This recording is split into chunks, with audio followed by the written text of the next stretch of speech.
최진봉이 결국 이동형 오른팔이라는 걸 스스로 증명했습니다. 아무리 스케줄이 있다는 핑계를 대도 설령 그게 사실이라 해도 왜 보는 사람들은 최진봉을 의심할까요? 지금까지 이동형 옆에 붙어 있는 건 물론이고 원래는 유시민 작가 방송에 항상 같이 했던 사람이 노골적으로 이러니 문제 아니겠습니까? 실제 오늘 매불쇼에 나온 장면들을 보면 치졸해 보인다는 평가들이 나옵니다. 영상으로 함께 보겠습니다. 앞으로 이 성과를 계속 이어가야 될 거 아니겠습니까? 그렇죠. 이어가야죠. 그러기 위해서 이번 선택이 대단히 중요하다는 중요하죠. 겁니다. 그래서 오늘부터 사실은 이제 시작이 됐잖아요. 네. 그래서 사전 투표 시작이 됐으니까 적극적으로 투표에 참여하셔야 됩니다. 네. 내 한 표가 대한민국의 미래를 좌우합니다. 지방정부 권력도 특정 정당 얘기하면 안 되죠. 어쨌든 지방정부 권력도 이재명 정부 성공을 위해서 도울 수 있는 네. 그런 세력들이 됐으면 좋겠습니다. 누가 됐든. 오늘부터 이제 사전 투표가 시작이 됐는데 네. 투표율이 좀 어떤가요? 지금 막 2시 기준 사전 투표율이 집계가 됐는데 지금 7.02%입니다. 그리고 지난 지선 때가 6.26이었는데 동시간대 그래서 0.76% 정도 높게 지난 지선 때보다 지금 집계가 되고 있습니다. 2022년보다는 살짝 높은 수준이거든요. 이건 어떻게 분석하십니까? 저는 투표에 더 열정적으로 참여하는 분들이 많아졌다고 보고 저는 개인적인 생각입니다. 네. 진보진영에 있는 분들이 적극적으로 투표에 참여한다고 생각해요. 보통은 지방선거는 50% 되잖아요. 60% 넘은 게 한 번인가밖에 없어요 지금까지. 근데 이번에 60%를 넘을 수 있는 가능성도 있고 그만큼 뭐랄까요. 아까 제가 잠깐 얘기했으면 이재명 정부 성공을 위해서 뭔가 좀 해야 되겠다고 하는 그런 분위기들이 좀 확산되고 있지 않나 이런 생각이 듭니다. 2022년에는 윤석열 정부 때이기 때문에. 네네. 그때는 이제 진보 진영에서 그렇죠. 패배 의식이 좀 있었어요. 많았잖아. 맞아요. 그래서 그때는 이제 나가지 않았던 그렇죠. 분들이 이번에 나갔을 가능성이 그렇죠. 높다는 거죠. 왜냐하면 그 당시에는 이제 취임하자마자 바로 있었잖아요. 바로 지방선거. 있었잖아. 그래서 질 수밖에 없다고 하는 그런 패배 의식이 있어서 나가봐야 안 된다 이런 생각을 갖고 있는. 지금은 경합 지역도 많고 특히 이제 우리가 나서지 않으면 안 된다고 하는 절박감이 있어요. 내란 세력이 척결이 안 된 상태잖아요. 그렇습니다. 이 상황에서 내란 세력 척결을 위해서는 뭔가 지방 정부도 이재명 정부와 호흡을 같이 할 수 있는 사람들이 필요하다고 판단했을 가능성이 있죠. 아니 교수님 이렇게 말씀도 잘하시고 할 말도 많고 패부를 찌른데 왜 네. 유시민 작가 오기 전에 가야 된다. 저는 사전 투표하러 가야 됩니다. 사전 투표를 해야 되기 때문에 이렇게 말씀 잘하고 할 말도 많은데 왜 일정이 많습니다. 유시민 작가 오기 전에 난 가야 된다고. 일정 때문에 가는 겁니다. 교수님께 참고로 말씀드리자면은 매불쇼는 오후 6시 전에 끝납니다. 이동해야 되고 사전 투표는 오후 6시까지 하실 수가 있고 이동을 해야 되고 내일까지도 사전 투표 가능해요. 중간에 무슨 일정들이 있습니다. 그러시군요. 강성필을 대신 제가 놓고 가겠습니다. 그건 희한하더라고. 어제 다급하게 연락이 왔어. 야 유시민 와? 아니 교수님 좋잖아요. 뭐 아주 케미가 좋을 것 같은데. 아이씨 몇 시에 내가 오는데? 언제 이 인간이 진짜 거짓말 자꾸 할 거야. 지난번에도 나한테 내가 커피를 분명히 이걸 들고 왔는데 딴 거 들고 왔다고 얘기해가지고 사람들이 막 진짜 놀려요. 뭐 스타벅스. 네. 그리고 어제 갑자기 오후에 작가가 전화가 온 거예요. 교수님 유시민 작가님 나오신다고. 그러셔서 그러시냐. 너무 좋잖아. 내일 저는 일정이 많다. 그래놓고 내일 일정이 많을 예정이다 이렇게. 그리고 또 다음 주 오셔가지고 유시민 작가가 즐겨보는 국대 토크. 그렇죠. 맞아요. 어떻게 하셨어요? 아주 정말 캐릭터 행복합니다. 그렇죠. 그렇습니다. 어느 장난인지. 자, 그러면 저희가 오늘 또 모실 분들이 많아요. 네네네. 오늘 또 고관대장 한 분이 와 계십니다. 지금 사실 최고의 선거 동료 운동은 뭐냐? 이재명 정부의 성과를 알리는 거야. 그렇습니다. 네. 1년의 이제 6월 3일이면은 1년 됐단 말이야. 그래서 맞아요. 그때까지 이재명 정부의 성과를 사실은 이제 국민들께 보고할 의무도 있는 그럼요. 거고. 당연합니다. 오늘은 이제 공정거래위원회. 네. 공정거래. 성과가 어마어마해요. 그렇습니까? 그렇습니다. 기대됩니다. 자, 우리 최진봉 교수님도 여기서 이제 인사를 드려야 됩니다. 왜냐? 계세요. 유시민 작가가 먼저 왔기 유시민 때문입니다. 작가 인사를 유시민 작가와 또 두 분이 인사를 좀 나누고 가시면 좋을 것 같은데요. 네. 간단한 포옹과 함께. 다른 분도 빨리 들어오셔야죠. 들어오셔야지. 자, 오늘부터 이제 사전 선거, 사전 투표가 시작이 됐기 때문에 오늘 이제 선거와 관련된 이야기 대한민국 최고의 지식인들과 함께 이야기를 나눠보도록 하겠습니다. 네. 그래서 최고의 지식인이 아닌 분은 가신 걸로 정리하겠습니다. 자, 그러면 한 분 한 분 만나보도록 하겠습니다. 네. 먼저 매불쇼 언제나 함께하는 분이죠. 동기동기 민동기 선임 기자님 박수로 모시겠습니다. 네. 안녕하십니까.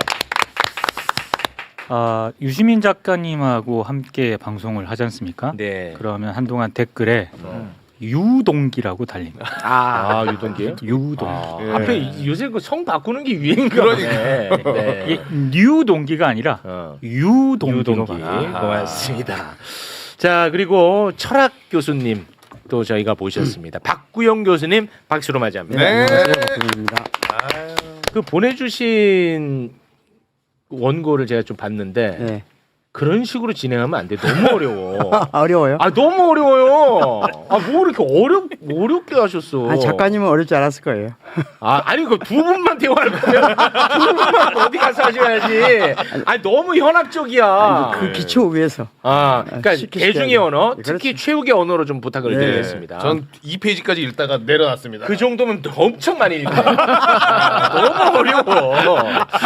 자, 그리고 매불쇼 오랜만에 또 찾아주셨습니다. 이렇게 생방으로 함께하는 것은 진짜 더더욱 오랜만입니다. 그러니까요. 유시민 작가님 박수로 맞이하겠습니다. 네. 안녕하세요. 오랜만입니다. 네, 그러네요. 네. 최진봉 교수가 떠났습니다. 왜? 같이 안 내가 본인 방송 보고 있으니까 좀 쫄리나 봐. 좀 부담스러운가 봐요. 그렇게 됐습니다. 네. 유독 오늘 일정이 많으시대요. 예, 오늘 좀 워낙 또 약속을 많이 잡은 것 같더라고요. 네, 고맙습니다.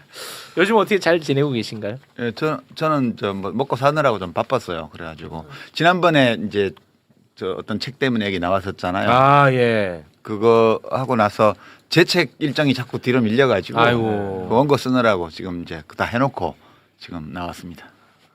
그걸 다 끝내셨어요? 예, 유럽 도시기행 3권 이제 교열 작업까지 다 하고 예, 오늘 저녁에 이제 교정지 넘겨주면 완전 끝나는 날이라 근데 방송 보다 보니까 매불쇼의 최욱 씨와 많은 분들이 이 시사 스트레스 이런 아니에요. 이 세상 일로 인한 스트레스에 많이 시달리시는 것 같아서 아닌데. 예, 이제 스트레스 해소를 위한 상담 이런 걸 한번 나가서 하면 좋지 않을까 이런 생각이 약간 있던 차에 연락 오고 이래서 왔어요. 네. 나 괜찮은데. 괜찮아? 거짓말. 정말 시기적절하게 나와주셔서 대단히 감사합니다. 뭐든지 나무로 방울 다 해결해 줄게. 네, 울 뻔했습니다. 네.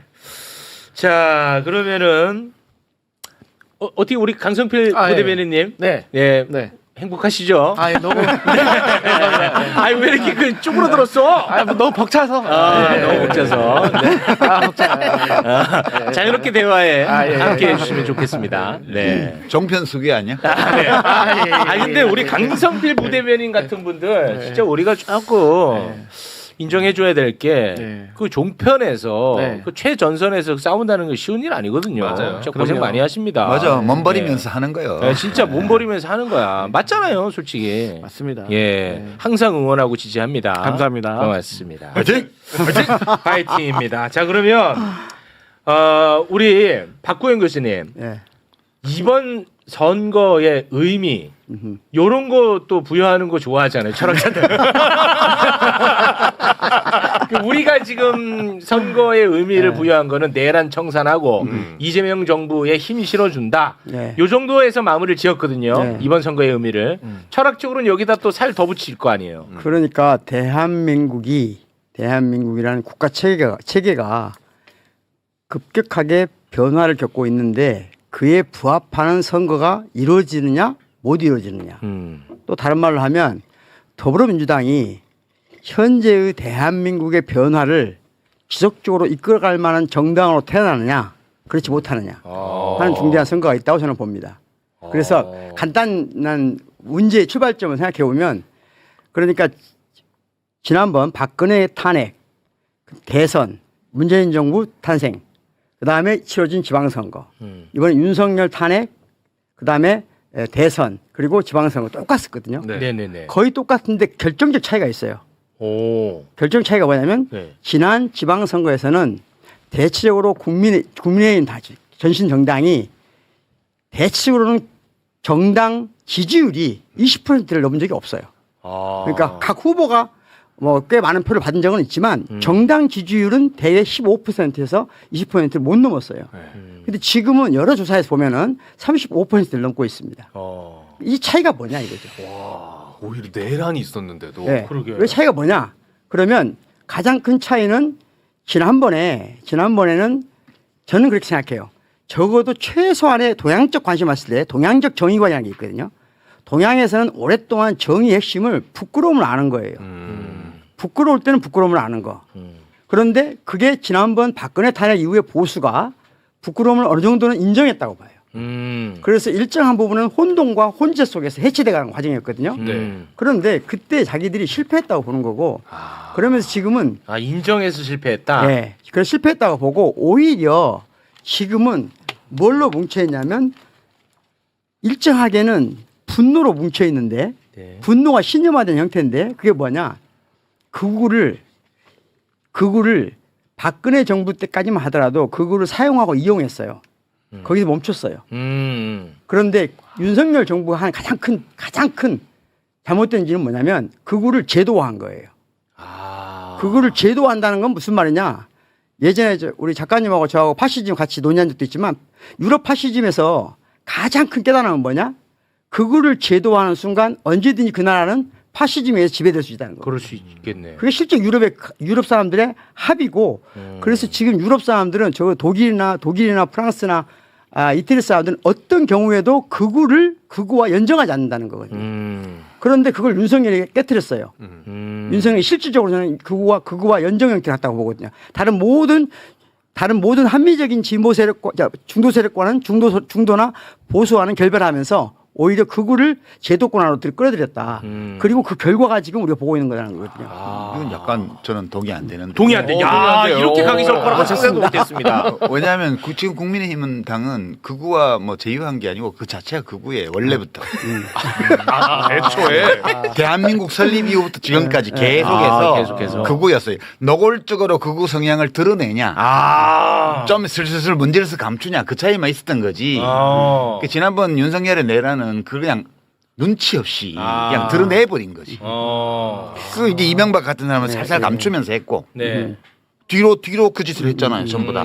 극우의 제도화라는 게 다 국정원 그때 이용해가지고 뭐 맞습니다. 극우 양성하고 일베놀이 만들고 이런 게 다 이제 밑에서 안 보이게 한 거고 겉으로는 뭐 뒷산에 올라가서 아침 이슬 부르면서 뭐 눈물을 흘렸습니다 이런 거짓말도 하고 지금 윤석열은 그 정도의 능수능란함이 없어가지고 그냥 자신의 얼굴을 그냥 드러내버린 거지. 그러니까 그 저 정치 세력은 태동할 때부터 지금까지 변함이 없어요. 제가 보기에. 그냥 약간 예전보다 사회에서 차지하는 지분이 좀 줄어든 거지. 그러니까 분칠이라도 했느냐 아예 분칠도 안 하느냐. 그런 차이고 이제 이런 세력이 유럽에 갖다 놓으면 모든 우파 정당들이 손을 잡지 않으려고 하는 극우 정당이에요. 이게 대한민국이 그걸 우리는 받아들여야 돼요. 그 부분에서 약간은 제가 이제 의의가 있는 것은 이렇게 보는 의의가 있는 것은 뭐냐면 아니 한마디만 더 붙이고 저처럼 생각해야 마음이 편해. 마음이 편하다. 원래 그래. 이렇게 생각하면 특별히 지금 국힘당이 하고 있는 저 행태에 대해서 뭐 내란 피의자 공천하고 이런 거에 대해서 미치겠어요. 우리 박근영 선생님처럼 생각을 하면 쟤들이 왜 극우를 끌어들이지 제도화하지 큰일 났어 화나 막 이렇게 되잖아. 그러면 안 돼요. 그러면 원래 저런 애들이야. 안 그래도 저는 진짜 그 부분에 대해서 굉장히 스트레스를 많이 받는 사람이거든요. 내란 일으켰어. 그리고 심지어 이재명 정부가 너무 잘해. 그러면 너무나 당연하게도 국민의힘이 완전히 쪼그라들 거라고 난 생각했어. 근데 지금 뭐 선거가 다가오면 다가올수록 뭐 결집한다는 얘기 나오고 하니까 제가 아주 돌아버리겠거든요. 그걸 받아들여야 돼. 현실을 받아들이지 않으면 그때부터 정신의 고통이 시작되는 거야. 제가 좀 그런. 그러면 한국의 극우를 지지하는 집단도 다른 유럽이라든가 이런 부분에 비해서 우리가 많다고 생각을 해야 되는 건가요? 그건 어떻게 구분을 해야 되는 거예요? 그렇죠. 많이 있으니까 그 세력이 있는 거지. 약간의 이게 복잡한 문제긴 한데 여기서 뭐 학문적인 논의할 건 아니잖아요. 네네네. 그 큰일 납니다. 단순화시키면 그러니까 저는 극우적인 양태를 보이는 것하고 속성 자체가 극우인 건 다르다고 생각해요. 그런데 무슨 말이냐면 독재는 극우인가? 그렇게 생각하면 독재도 극우로 보면 극우죠. 그런데 독재가 극우라고 저는 생각하지는 않거든요. 그러니까 박정희가 극우주의자는 아니라고 생각해요. 권위주의자지. 그러니까 권위주의하고 극우는 다르다고 보는데 그것이 뭐냐면 권위주의자가 극우를 사용하고 이용했다고 저는 보는 입장이에요. 그런 입장이고 저는 박정희 대통령이 극우라고 보는데. 저는 이제 그걸 좀 다르게 보는 자체가. 입장이에요. 박정희는 권위주의자이고 권위주의자가 극우를 적절하게 활용하고 이용하고 사용했다. 그런데 지금은 제가 보기에는 지금은 국힘은 극우가 지배하고 있다. 실제로 이념적으로나 그러고 그 큰 차이가 뭐냐면 아까 말씀드린 것처럼 정의관 자체가 다르다는 거예요. 기존의 정의관은 어쨌든 우리가 일반적으로 이해할 수 있는 정의관을 부정하는 형태는 아니었어요. 근데 지금은 내란에 대해서조차도 부끄럽게 여기지 않고 오히려 피해의 서사로 분노로 뭉쳐 있다는 거예요. 참 미치겠어요. 이런 점에서 조금 차이가 있다. 네. 저는 그렇게 보는데 뭐 그게 중요한 문제인지는 모르겠지만 일단은 그렇게 본다. 그 중요하지 않은 문제이기 때문에 네, 그렇죠. 그냥 우리 마음이 편한 쪽으로 생각해요. 편한 쪽으로. 오케이. 저처럼 생각하면 네. 훨씬 편합니까? 마음이 편해요. 아, 그렇구나. 근데 실제로 이번에 내란과 관련된 후보자들이 엄청 많아요. 네. 참여연대가 요거를 좀 정리를 했더라고요. 그거 한번 좀 볼까? 이렇게나 많아. 야, 몇 개 한번 좀 소개를 해봐. 이게 가당키나 한 나라냐는 거예요. 저는 그러니까 스트레스가 없을 수가 없습니다. 제가. 내란 중요임무 종사 혐의로 기소된 후보 추경호, 김현태 있고 내란 또 윤석열 비호하고는 옹호, 이정현, 이장우, 김영환, 김태규, 이용, 이철호, 박민식, 안태욱, 김석훈, 뭐 고기철, 오세훈, 김두겸, 이진숙, 박형준, 박완수, 김진태 이 외에도 하여튼 25명이고 그렇습니다. 대표적으로 이거지 그 밑에 시의원, 구의원까지 하면 훨씬 더 많아. 그러니까 내 말이 맞는 거예요. 그 사람들이 극우와 제휴를 한 게 아니고 저 당은 자체가 극우라니까. 그러니까 이런 사람들을 후보로 막 각급 선거 후보로 공천하는 게 해서는 안 될 일을 한 게 아니고 그들로서는 할 수밖에 없는 일을 한 거예요. 받아들여. 네. 원래 그래 왔다. 네, 쟤들은 원래 그런 애들이야. 근데 많이 약해졌잖아. 약해진 건 맞아요. 네. 근데 그 지금 뭐 또 계속해서 결집한다 그러고 굉장히 지금 나오는 여론조사를 보면 점점 붙거나 역전당하는 경우도 약해진 건 있고. 확실하다고 보고요. 약해진 건 맞아요. 약해진 것도 확실하고 기울어진 운동장이 우리 쪽으로 와 있는 것도 확실하다고 생각해요. 다만 그게 상당히 위험한 신호라는 거거든요. 말하자면 지금 범민주 진보 진영이 건강한 방식으로 다양성을 키우는 체계인가? 무슨 말이냐면 국힘이 저렇게 멸망한 데는 제가 보기에는 유사성, 동일성으로 꼭꼭 뭉쳐 있었다고 보거든요. 그런데 지금 민주당이 과연 이 다양성을 어떤 방식으로 앞으로 이끌어가려고 하는가? 다양한 세력들을 하나의 세력으로 만들려고 하는가? 다양한 세력들과 공존하는 방식으로 범민주 진영을 이끌어가려고 하는가? 기로점에 서 있다고 생각해요. 그러니까 국민의힘이 쪼그라든 만큼 민주당은 좀 더 넓어질 텐데 이거를 굉장히 다양해질 거 아닙니까? 그렇죠. 이걸 어떤 식으로 함께 갈 것이냐 그렇죠. 이 문제가 굉장히 심각한 굉장히 문제라는 중요한 거예요. 문제가 됐다. 와, 정리 진짜 잘하신다. 맞아요? 역시 진짜 우리 강상필 지금 부대변인님. 네네네. 그런 문제 고민하고 있을 거 아니야 민주당 분들은. 그렇죠. 근데 저는 방금도 여쭤보고 싶었던 게 그러면 그 구구가 좀 줄어들고 있는데 왜 20대 이 젊은 사람들은 구구 보수가 늘어나고 있는지 사실 우리가 여론조사를 돌릴 때마다 계속해서 이 젊은 층들이 오히려 더 4.19나 5.18 보면은 더 젊은 사람들이 분노하고 거기서 대항을 해야 되는데 그래왔지. 왜 지금 이렇게 반대되는 현상이라는 전 그게 궁금해요. MB가 뿌린 씨앗이잖아. 논점 일탈 하지 말고. 그건 제가 민주당 분위기 어때? 이 문제 지금 최욱 씨가 정리한 이 문제 있잖아요. 네네네. 뭐 생각이나 해? 왜 그렇게 아프게 하세요? 고민이나 하냐고. 부대변인님은 그런 지위에 있지 않을 것 같고. 아우 무슨 소리? 지금 난 종편 수계들을 잘 보고 있거든. 네. 민주당을 대표해서 나눈 종편 출연자들을. 저분들의 말 속에 저는 민주당 당원도 아니고 그 내부 사정을 모르니까 무언가 그들이 이 고민하는 문제들이 좀 비쳐 나올 거다라고 이렇게 기대하면서 이렇게 좀 이렇게 보고 있는데 본 잠정적인 결론은 고민이 한 개도 없구나. 그런 잠정적으로 그런 느낌을 받았어요. 어때요? 아니 저희도 철학적으로나 뭐 당연히 고민하죠. 다만 저희 같이 이제 부대변인단이나 뭐 방송에 나오시는 분들은 이 현황과 관련해 가지고 팩트로 저희가 검증을 하고 싸워야 되는 그런 입장이 있어서 그런 것들을 말할 수 있는 심도 있는 시간이라든가 기회나 그게 조금 부족한 면은 있다. 이 문제가 저는 지금 평택 선거에서 드러난다 보거든요. 아유, 또 평택이야. 아니 그것 때문에 핵심, 지금 이 문제 문제가 때문에 평택 선거에 집약돼 있다고 저는 생각해요. 그러니까 이 문제 때문에 사람들이 마음이 불편해. 그렇습니다. 그러니까 이 질문에 대해서 민주당 쪽이 명확한 답을 주지 않더라도 저 답을 가지고 있구나. 그리고 대충 그 답은 이런 것 같아라고 짐작할 수 있으면 사람들이 마음이 편해. 자 그러면은 뭐 근데 그거 안 느껴지기 때문에 지금 지방선거를 보는 모든 그런 시각들이 네. 불편함이 묻어 있는 거예요. 지금 걱정이 묻어 있고. 자 그러면 그 얘기 할게요. 안 그래도 그래. 아니 이게 저는 진짜 이것과 관련해 가지고 솔직히 궁금한 게 되게 많아요. 저는 그런데 요거 일단 하나만 확인하고 갈게요. 여기 계신 분들 다 똑똑하신 분들이니까 댓글상으로는 굉장히 뜨겁잖아요. 평택을이. 네. 근데 실제 대한민국의 그냥 많은 국민들도 이 현상과 이 사안에 대해서 이 정도로 뜨겁게 관심을 갖는 건 맞아요? 관심은 있죠. 아, 그거는 사람들이 맞아요? 표현은 잘 안 하는데. 아, 그건 맞고. 관심은 많아요. 근데 이제 이게 이 평택을 문제는 그냥 하나의 상징적인 거고요. 평택을이 왜 저렇게 시끄러워 보이냐는 평택을 자체가 문제가 아니고 그 자체도 문제지만 지금 최욱 씨가 정리했던 그 문제 있잖아요. 지금 구조가 이렇습니다. 철학적으로 하면 복잡한데 그냥 외부의 적이 약해졌어요. 네. 그렇죠. 네? 외부의 적이 약해지면 내부의 싸움이 생기게 돼요. 이게 좋다 나쁘다 따질 필요도 없고 원래 그런 거예요. 자연의 섭니다. 네, 그런 거예요. 외부의 적이 약해지면 내부에서 싸움이 일어나요.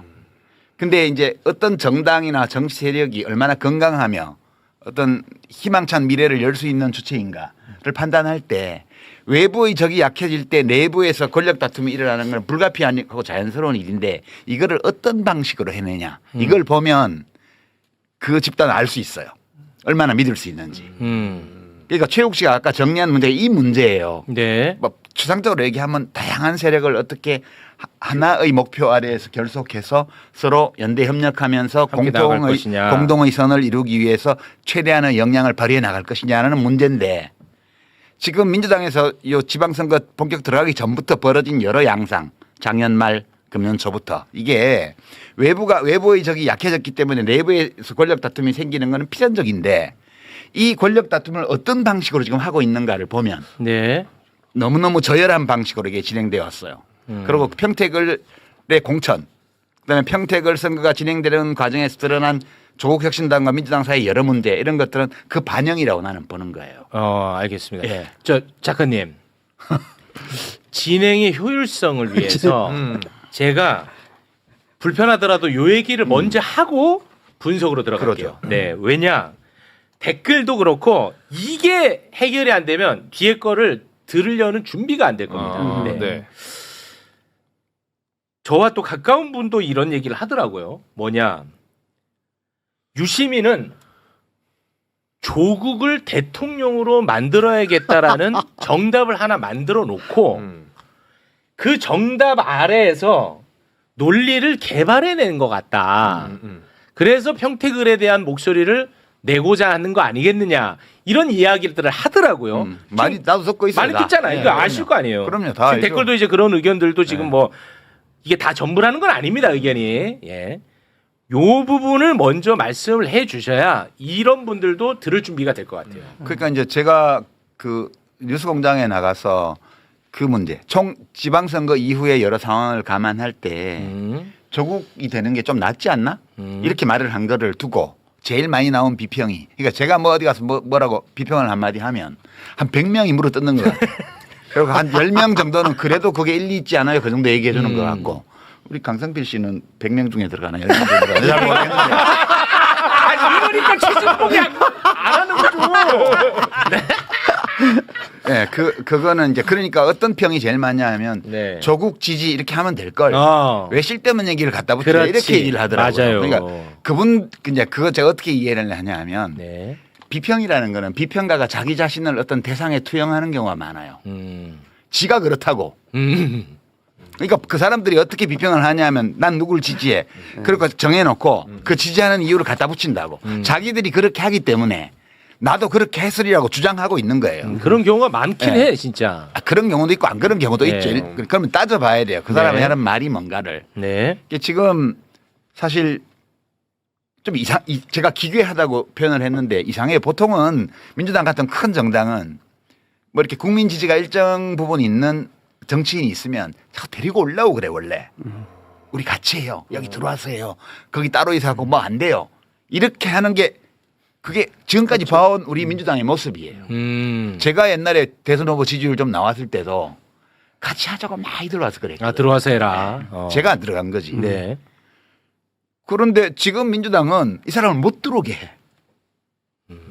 지난번에 통합파동 때도 보면 나는 민주당에서 단 한 번도 상당한 정도의 국민 지지를 받고 있는 정치 세력 또는 정치인을 못 들어오게 하는 경우는 난 처음 봤어요. 이게 이상하다. 이상하다. 이거 뭔가 잘못됐다. 이렇게 생각한 거예요. 그래서 그 맥락에서 이 조국이라는 사람이 정치적으로 살아있는 것이 박고영 교수 얘기하신 넓어진 그러니까 저쪽이 외부의 적이 위축되면서 약해지면서 커진 이 내부와 주변 여기를 민주당이 중심이 돼서 포괄해 나가면서 대한민국을 잘 운영해 나가는데 중요한 문제 중에 하나인 것 같다. 이 판단을 저는 한 거예요. 이 사람이 죽어버리는 것보다는 정치적으로 살아있는 게 낫다는 게 첫 번째 있고. 네. 그러니까 그 부분 잠깐 제가 보완하면 유시민 작가님이 하시는 마음이 저도 비슷한 마음인데 간단하거든요. 저는 이게 이재명 대통령 똑같은 생각을 하고 있다고 생각해요. 무슨 말이냐면 지난 박근혜 탄핵 이후 우리가 무엇인가를 실패해서 윤석열이라는 괴물을 만들어냈어요. 그럼 무엇 때문에 실패했을까 하는 거거든요. 그중에 우리가 확실한 것은 무엇이냐. 저는 이렇게 생각해요. 범민주 진보 진영의 대선 정권을 재창출하려면 반드시 대선 후보가 많아야 됩니다. 지금은 그거밖에 답이 없어요. 지금 우리 선택할 수 있는 건 그 누구도 저는 유시민 작가님 마음속에 그 누구도 없다고 생각해요. 이재명 대통령 마음속에도 그 누구도 없다고 생각해요. 저도 그 누구도 없어요. 저희는 저 같은 사람들은 그냥 대선 후보가 대선급 후보들이 잘 생겨났으면 좋겠다. 네. 그래서 마지막에 극적으로 잘 싸웠으면 좋겠다. 그리고 그 중에 누가 되든 우리는 그 사람을 향해서 그 사람을 데리고 정권 재창출한다. 누가 이게 되든 자연스러운 거 아니에요? 네. 이게 너무나 자연스럽잖아요. 저도 거기 한 표 던지는데. 저는 대통령도 똑같다고 생각해요. 아니 근데 대통령 얘기는 굳이 하지 마시고. 제가 이 얘기를 하려면 대통령이 다른 마음을 먹었을 리가 저는 1도 없다고 생각하는데 그걸 왜곡한 사람이 저는 딴 마음이 있다고 보는 거예요. 그러니까 이제 대통령의 입장은 우리가 뭐 나중에 따지면 되고요. 네, 모르고. 네, 대통령의 견해가 뭔지는 별로 중요하지 않아요. 네. 그냥 우리가 그냥 객관적으로 흐름을 보는 거예요. 그런 건데 지금 보세요. 그럼 지난번에 탄핵하고 내란청산 정치 선거연합을 만들어서 49% 넘게 득표해서 이재명 정부가 섰습니다. 지난 대선 때는 일치단결에 있었어요. 그렇죠. 네. 그렇죠. 범민주 진보 진영이. 네. 네. 근데 저쪽이 약해졌잖아요. 이제 대선 끝나고 나서. 그렇죠. 대통령 인기가 높아요. 지지율이 높아요. 국민들이 정부를 신뢰하고 있어요. 네. 이따 우리 데이터 보겠지만 MBC 여론엠 보면 지난 1년간의 국정수행 지지율은 60대 30이에요. 잘한다 60, 못한다 30. 크게 변동 없어. 네. 그 윤석열 때는 못한다 60, 잘한다 30이었어요. 정반대네요. 네. 네. 그렇게 돼 있는 조건에서 지금 지방선거를 치르고 있고 전국이 운영이 되고 있는데 이 상황에서 이쪽 내부를 보면 엄청 느슨해졌습니다. 지금. 이게 이제 아까 얘기한 외부의 적이 약화되면 내부의 균열이 생기는 증상이에요.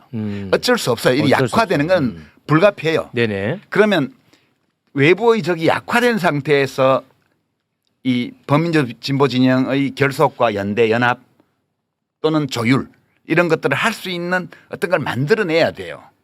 근데 그 책임은 주로 민주당에 있죠. 민주당이 압도적인 비중을 갖고 있기 때문에. 그렇죠. 근데 민주당이 이 일에 대해서 하나도 안 해요. 아무것도 안 해요. 그러고 필요할 때는 작은 정당들을 끌어다 쓰고 국회에서. 지금까지 해온 양상은 뭐냐면 아무것도 안 합니다. 양상은 뭐냐면 중도나 우파적 성향을 갖거나 심지어 약간은 위험한 정도의 우파적 성향을 갖는 사람들을 끌어다 썼어요. 하지만 왼쪽 날개에서는 그 누구도 활용하지 않았어요. 예. 다시 말하면 민주당 밖에 있는 사람을 끌어들일 때 제가 보기엔 진정한 의미에서 연합정당을 하고 진정한 의미에서 미래를 위한다면 쉽게 말하자면 기본소득당이나 또는 그밖에 뭐 진보당이나 그밖에 다른 정당들이 사회민주당이 있잖아요. 네. 저는 조국당은 다른 문제라고 생각합니다. 그런데 그런 다양한 정당들의 다양한 인력들을 저는 최소한이라 써야 된다고 생각하거든요.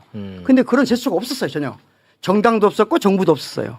근데 이제 그 문제보다 더 심각한 거는 이렇게 진단을 누가 하잖아요. 예. 그러면 지금 어떤 네트워크가 만들어져 있냐면 지금 언론은 조국에 불리한 보도는 옛날에 엄청나게 많이 했고 지금도 많이 하고 있어요. 그러나 조국의 경쟁자에게 불리한 사건은 어떤 사실이 나와도 거의 보도 안 합니다. 지금도 마찬가지예요. 그러니까 일부 언론, 그다음에 일부 뉴미디어, 정치 채널들, 일부 비평가들, 일부 정치인들 민주당 안에 일부 정치 세력들 여기가 제가 느끼기에는 네트워킹이 돼 있어요 이미. 경위는 모르지만. 그래서 지금 이 지적을 하잖아요. 그러면 가짜 정보로 이걸 논박하는 방식으로 일제히 합니다. 예컨대 지금 정구영 선생님 이렇게 저 박광 선생님 얘기했는데 왜 안 갖다 썼어? 갖다 썼잖아 이런 식으로 반박합니다. 그러면서 그 노동부 장관은 뭔데? 노동부 장관은 정의당이야. 옛날에. 지금은 당적을 모르겠지만. 정의당이고 정의당은 지난 대선 때 연합 안 했어요. 그렇잖아요. 네. 그다음에 배진교 비서관 그 사람은 정의당 하다가 민주노동당 정의당 하다가 민주당으로 왔던 사람이잖아. 그러니까 완전히 다 사실이 아닌 것들을 가지고 지금 걱정이 되어서 지금 그러니까. 박고영 선생님도 그렇고 저도 그렇고 예. 연합 걱정이 되는 거야 앞으로가. 앞으로 걱정돼요. 네, 건강한 걱정이 되어서 연합은- 이걸 비평을 하면 예. 그 비평의 취지를 받아들여서 논의를 하는 게 아니고 네. 이 비평 자체를 비평한 사람의 인격을 공격해서 깔아뭉개는 방식으로 네트워크 전체가 대응하고 있어요 지금. 그래서 그러면은 그 네트워크가 존재한다면 예. 느슨하든 아니면은 아주 제대로 꽉 네트워킹이 돼 있든 간에 예. 그들은 무엇을 위해서 그렇게 네트워크가 연결돼 있는 거예요? 그 지금은 뭐 제가 증거가 없어서 말은 안 하겠고요. 네. 그러니까 예컨대 그 한 6개월 전부터 문조털레로 묶어가지고 지금 공격하고 있습니다. 계속 인신 공격을 문재인 대통령 비하하는 것부터 시작됩니다. 문재인 대통령 비하, 조국 비난, 정청래 욕하고 이제 김어준 유시민 비방하고 이렇게 딱 묶어져 있어요. 이게 저는 무지무지하게 조직적으로 지난 6개월 동안 진행되어 왔다고 보고요. 네. 이게 그냥 그렇게 어떤 사람이 만든 사조직이 이렇게 하고 있다면 별 문제 아닌데 네. 민주당 안에 상당한 세력과 이게 엮여 있기 때문에 굉장히 민주당의 미래가 지금 불확실해 보이는 거예요. 이게 큰일 났다. 그러니까 그렇게 간다면 무언가 어마어마한 목적이 있어야 될 거 아니겠습니까? 그 내부의 권력 다툼이라고. 권력 그랬잖아요. 다툼을 보시는 거예요? 네, 자연스러운 건데 그 자체는 이 방식이 이상해요. 얼마나 자연스럽냐면 이게 제가 이렇게 아주 극단적인 예를 들을게요. 사회주의 혁명이 성공하고 모든 세력이 척결된 일당체가 된단 말이에요. 그러면 그때 가장 폭력적으로 변합니다. 그렇죠. 당 내부가. 언제나 그래요. 그러니까 지금 범우파가 극우화되면서 저는 약해지다 보니까 범민주 진보 진영 내부가 지나치게 폭력적이에요. 그렇죠. 무지하게 폭력적입니다. 네, 이게 지금. 너무 지나칠 정도로 폭력적이에요. 무슨 말이냐면 마치 뭔가 죽일 것처럼 다 인격을 너무 쉽게 다 야단해버려요. 아니 전임 대통령에 대해서도 이런 식으로 우리 민주당 범민주 진보 진영들이 대통령에 대해서 조금 마음에 든고 안 들고 있는 부분이 있는 건데 그렇죠. 그런 거 인격적으로 살인해버려요. 이런 일은 없었어요. 그런데 이런 일이 왜 생겼냐? 저는 근본적인 원인은 우파가 극우화되고 우리 내부가 너무 펑퍼짐해졌다. 그런데 이때 가장 중요한 문제는 뭐냐? 우리가 이 다양성을 어떻게 관리하고 어떻게 이끌어갈 것인가에 대한 저는 합의가 있어야 한다고 생각해요. 합의 과정이 필요하다고 보고 숙고가 필요하다고 봐요. 그런데 그 문제에 대한 숙고가 없이 권력 싸움을 한다. 그게 너무 지나치다. 자, 어찌됐든 두 분은 이 상황이 걱정이 돼가지고 그렇죠. 말씀을 하시는 네. 거라면 저는 6개월 전부터 계속 말씀하셨죠. 걱정해왔어요. 그 굉장히 그 같은 맥락 속에서 말씀을 계속 하신다는 걸 제가 느끼고 있는데 그렇다면 그거를 잘 설득하는 것도 굉장히 중요하지 않습니까? 그렇죠. 근데 지금 설득은 잘 안 되는 것 같아 보니까. 설득 안 돼요. 안 돼요? 예, 굉장히 지금 양상이 폭력적이고 제가 이제 하나 단서를 달겠는데 이번 이제 오늘 저게 시작됐습니다. 사전 투표가. 그렇습니다. 그러니까 지금 내란 청산 정치연합을 유지를 해야 돼요 지금. 그래서 유력한 후보는 다 지금 민주당 후보들이에요. 광역 단체장 포함해가지고 웬만한 시군구 단체장 후보들은 다른 당 후보들이 될 때가 호남 빼고는 없습니다. 호남의 일부 지역에서 조국혁신당 후보들이 뭐 경합하고 있다 그러고 나머지를 제외하면 거기를 제외하면 나머지는 지역구 후보는 민주당 후보밖에 없어요. 사실상 99.99%. 거기를 투표를 해줘야 돼요. 그렇죠. 네, 거기를 투표를 해서 그 지난 대선의 지금 연장전이거든요. 이게 2라운드예요. 지금 지난번 대선에 1라운드 내란청산. 지금 지방선거가 2라운드고 2년 후에 3라운드 총선이 또 있습니다. 그러니까 1라운드 연합을 2라운드에서 유지해야 돼요. 강화할 수 있으면 강화하고 그렇게 해서 표를 다 찍어줘야 됩니다. 나와서 투표해야 되고 민주당 후보에게 표를 찍어서 국힘 후보를 떨어뜨려야 돼요. 이게 지금 내란 청산 2라운드이기 때문에. 그렇죠. 그런데 민주당에서는 그것만 하라는 거야 지금. 유권자들 보고. 누구를 내든 어떤 함량미달 후보를 내든 어떤 문제 있는 후보를 내든 우리가 후보 냈으면 잔소리 하지 말고 이 국짐 제로의 대의에 동참하는 자라면 다 우리 후보를 찍어줘야 돼. 너네 당원들 중에서 딴 당 후보 지지하면 징계할 거야. 이런 식의 폭력적인 은사를 당 조직에서 막 내고 있습니다. 이거 저는 적신호라고 봐요. 그래서 유권자들은 구분해야 됩니다. 지금 옛날 같으면 화나서 나 탈당해. 절대 탈당하면 안 되고요. 어느 당이든. 그 당에 몸담고 있으면서 그거는 나중에 바로잡으면 돼요. 선거는 이 내란청산 선거연합의 승리를 담보할 수 있도록 최대한 투표를 하시고 그죠? 그다음에 평택을해서 누가 되냐 무슨 상관이 있어요 솔직히. 아니 여야 구도가 변하기를 합니까? 뭐가 바뀌어요?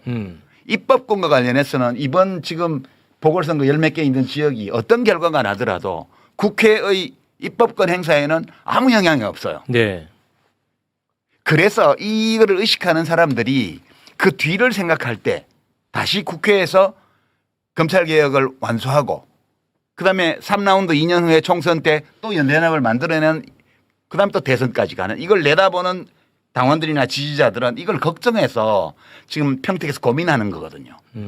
자기가 민주당 평소 지지자고 당원임에도 불구하고 정말 민주당 후보를 찍어야 돼. 이 고민하는 마음을 알아주고 그분들에게 우리도 그런 고민을 하고 있다고 얘기를 하고 그럼에도 불구하고 우리 당 후보니까 찍어달라고 부탁하는 거는 가능해요. 근데 니네 안 찍으면 징계할 거야. 이런 태도는 저는 민주당 계열의 정당에서는 처음 봤어요. 자, 민주당이 진짜 미쳐 날뛰고 있습니다. 경기도당은 김용남 사퇴를 요구하는 당원들을 협박했어요. 그러다가 욕을 바가지로 먹었는지 게시물을 슬그머니 삭제를 했습니다. 민주당 후보인 김용남을 지지하지 않으면 해당 행위다 이렇게 말하는 국회의원도 있었어요. 아주 가관이죠. 그런데 굉장히 이상한 지점이 있어요. 김용남을 지지하는 인간들 있죠. 얘네들이 김관영을 지지하고 있어. 민주당 후보를 지지하지 않으면 해당 행위라고 말하는 놈들이요. 똑같이 전북에 가서는 김관영을 지지하고 있다니까요. 앞뒤가 안 맞잖아. 여기에선 이런 소리하고 저기 가선 딴 소리하는 놈들이에요. 민주당이 미치지 않고서는 이런 짓을 대놓고 하는 게 가능합니까? 이게 바로 뉴 이재명의 정체라는 거예요. 자신의 이익을 위해서는요. 여기서 한 말과 저기서 한 말이 달라도 상관없는 인간들. 대단하죠. 민주당에서 단 한 번도 이런 인간들이 득세하는 걸 본 적이 없어요. 이현주, 강득구 노골적으로 김용남 지지하고 김관영 쪽에 붙어있고 노골적으로 이걸 하고 있어요. 해당 행위라며 하나만 하라고 이것들아. 자, 더불어민주당 최고위 돈봉투 살포 김관영 만장일치 제명 의결. 만장일치였어요. 그렇다는 건 뭐죠? 이현주와 강득구도 김관영 제명에 찬성했다는 겁니다. 근데 이상하죠? 지금은 김관영 쪽에 서 있는데 호호. 자, 이 미친놈들이죠. 왜 이놈들이요? 자기들이 제명시킨 김관영 편을 들고 있을까? 작전이 꼬였기 때문이에요. 자, 지금부터는 저의 소설입니다. 원래는 김관영이나 안호영 둘 중에 한 명만 걸려도 되는 괜찮은 상황이었다고 생각을 해요. 김관영도 친석계, 안호영도 친석계, 이원택만 이기면 돼. 요 정도로 카드를 만들어 놓은 게 아니냐. 근데 김관영이 돈 봉투를 돌리는 영상이 나와버렸어요. 이건 빼박이라서 편을 들어줄 수 없었던 겁니다. 그래서 이현주와 강득구도 김관영을 제명하는데 찬성을 한 거예요. 그래도 안호영이 남아있으니까 괜찮아 이런 판단을 했겠죠. 근데 안호영이 이원택한테 경선에서 져버렸습니다. 이때 친석계 놈들이 난리가 난 거예요. 이건 계획에 없었던 일이거든. 김민석이 진작에 익산으로 이사를 갔어요. 그때 다들 이상하다고 말했단 말이에요. 전당대회 때문에 익산으로 간 겁니다. 전북을 본인의 당권을 잡기 위한 전초 기지로 삼으려고 그렇게 움직였다. 많은 사람들이 그렇게 해석하고 있어요. 너무 뜬금없었기 때문에 당권을 잡기 위한 전략으로 본다면 호남을 먹어야 되거든요. 그래서 뭐 그렇게 가는 거 전략적으로 타당하죠. 자, 김민석은 진작부터 전북에 공을 들였다라는 겁니다. 김관영, 안호영 두 명의 카드를 쥐고 움직인 것 아니냐. 그만큼 전북은 절대 사수해야 되는, 당권을 잡기 위해선 반드시 필요한 그런 지역이었다라는 건데 김관영이 개삽질을 해버렸어. 그래서 계획이 틀어진 겁니다. 거기다가 1인 1표제의 위력을 제대로 파악하지 못했어요. 1인 1표제가 통과가 됐지만 그게 얼마나 무서운지 친석계 놈들은 제대로 알지 못했습니다. 이현주, 강득구, 송영길, 이동영이나 하바리 유튜버들이 막 밀어줬어요. 자신들이 갖고 있는 이 조직들을 풀 동원했는데 이게 판도끼 역할을 하네. 1인 1표제 때문에 다 떨어졌어요. 친석계, 더민혁, 하바리 유튜버들이 밀던 애들이 다 떨어졌습니다. 그러니까 진짜 큰일 난 거예요. 이번 지방선거를 이 친석계 놈들, 뉴 이재명 놈들은 다음 전당대회를 위한 포석으로 생각했어요. 여기서 이쪽 지역 딱 먹고 요런 지역 딱 먹고 우리 사람들 딱딱딱 심어서 조직을 구축한다. 이거였는데 완전 실패를 한 거예요. 그래서 쪽팔리지만 김관영이라도 당선시켜야 된다. 너무 절박해서 지금 김관영을 밀고 있는 거예요. 절대 포기할 수가 없거든. 지금 이원택 후보는요, 친청으로 분류되는 사람이란 말이에요. 이 사람이 전북 도지사가 되면 전북의 조직에 얘네들이 들어갈 틈이 없어져. 그러니까 진짜 절박해요. 여론조사에서 김관영이 계속 이기는 결과가 나오고 있었잖아요. 그러니까 친석계 놈들이 자신감이 좀 붙었습니다. 본인들의 조직을 총동원해서 김관영을 돕고 있어요. 안호영 캠프에 있던 인간들이 김관영 캠프에 들어가서 선거운동하고 있잖아요. 그리고 김관영이 대통령에게 양해를 구했다 이런 말을 하고요. 당선돼서 복당한다 이렇게 설치고 다녀요. 민주당 입장에서는 말도 안 되는 일이 벌어지고 있는 겁니다. 민주당은 복당은 절대 불가능하다 이렇게 못을 박았고요. 청와대에서도 김관영과 대통령이 소통한 적 없다 적극적으로 해명을 합니다. 그리고 가장 최근에 여론조사에서는 이원택이 이기는 결과가 나왔습니다. 친석계 놈들 지금 초비상이에요. 김관영 떨어지면 답이 없다 이러고 있는 겁니다. 자, 친석계 놈들은요 지금 너무너무 중요한 전쟁이 딱 두 곳인데 하나는 전북이고 하나는 평택입니다. 민주당과 조국혁신당 똘똘 뭉쳐서 윤석열과 함께 싸울 때에도 조국을 견제했던 사람이 김민석입니다. 친석계에게 조국만큼은 절대로 함께 갈 수 없는 사람이에요. 그래서 김용남을 미치게 밀고 있는 겁니다. 대부업 차명 의혹에다가 농지법 위반에 보좌관 폭행에 아무리 추잡한 의혹이 계속 터져 나와도 쪽팔림을 무릅쓰고 김용남을 밀고 있습니다. 이 바닥에 그냥은 없어요. 보스를 위한 충성 경쟁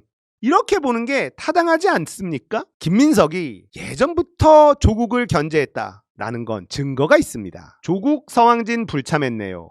비판하죠? 천준호로 보이고요. 조국 세빙선 내려서 동네 선거 하나 부끄럽다. 지방의원인가? 이게 김민석입니다. 김건희 특검법 통과시킬 때입니다. 자, 그러면 김민석에게 물어보고 싶습니다. 김건희 특검법 표결 안 했다고 조국을 공격했었던 김민석. 개업날 해제하러 왜 안 왔어? 본인은 국회 바로 옆에 살아요. 지역구가 영등포예요. 감기약 먹고 못 나왔다라고 하는데 그게 대수입니까? 입원할 정도로 아픈 게 아니면 나오는 게 자연스럽지 않아요? 감기약을 먹고 잤다는 게 납득이 됩니까? 보좌관들한테 연락 안 왔어요? 너무 구차한 해명 아닙니까? 조국은 김건희 특검법 왜 불참했는지 이유가 납득이 돼. 민주당하고 상의까지 했다니까. 근데 김민석이 개업날 국회를 나오지 않았다는 건 납득이 안 돼요. 이상하잖아. 자, 민주당이 언제부터 미쳐 날뛰기 시작했는지 생각을 딱 해보면요. 김민석이 당권 욕심을 내면서부터다. 저는 이렇게 생각을 합니다. 자, 정청래와 박찬대가 맞붙는 전당대회부터 민주당이 이상하게 돌아가기 시작했습니다. 우리 편이라고 생각했던 인간들이 갑자기 미쳐 날뛰기 시작했거든요. 저는 이때도 차기 당권을 김민석이 노리고 있었다 이렇게 의심합니다. 정청래를 가짜 뉴스까지 동원해 가면서 공격하던 하바리 유튜버들 미쳐 돌아갔었는데 그 인간들이 여전히 정청래 까고 있습니다. 여전히 기본유 까고 있고 유시민 까고 있어요. 문조털레유 공격하는 애들이 딱 그놈들이에요. 근데 이놈들이요 뜬금없이 차기 당대표 김민석 얘기를 해요. 그리고 이동영까지 그걸 주장하기 시작했습니다. 이때부터 민주당이 완전히 맛이 가기 시작한 거예요. 이재명 대통령 취임한 지 얼마나 됐다고 미래 권력의 줄을 선 놈들이 나타나면서 이거 미쳐 날뛰기 시작하더니만 이제는 대놓고 노골적으로 김용남까지 옹호하게 되는 지경까지 온 겁니다. 자, 민주당이 지금 미쳐버린 이유 좀 이해가 되시죠? 자, 많은 분들이 엄청 힘들어하고 있어요. 내가 아는 민주당이 이럴 리가 없거든. 자괴감도 들고 스트레스도 받고 투표하기 싫다. 정치 쳐다보기 싫다. 이런 분들이 늘어났습니다. 근데요. 진짜 스트레스 받고 있는 놈들은요. 바로 친석계 놈들이에요. 계획대로 되는 게 하나도 없거든요. 김민석이 익산으로 이사까지 가면서 진작부터 작업을 쳤던 전북이 빠그러졌어요. 조국 잡으라고 보낸 김용남은 온갖 비리 덩어리로 도저히 답도 안 나와요. 돈봉투 김관영을 밀고 차명 대부업자 보좌관 조인트 카는 김용남을 밀고 있는 겁니다. 지금 얘네들 심정이 어떨까요? 기분이 좋을까요?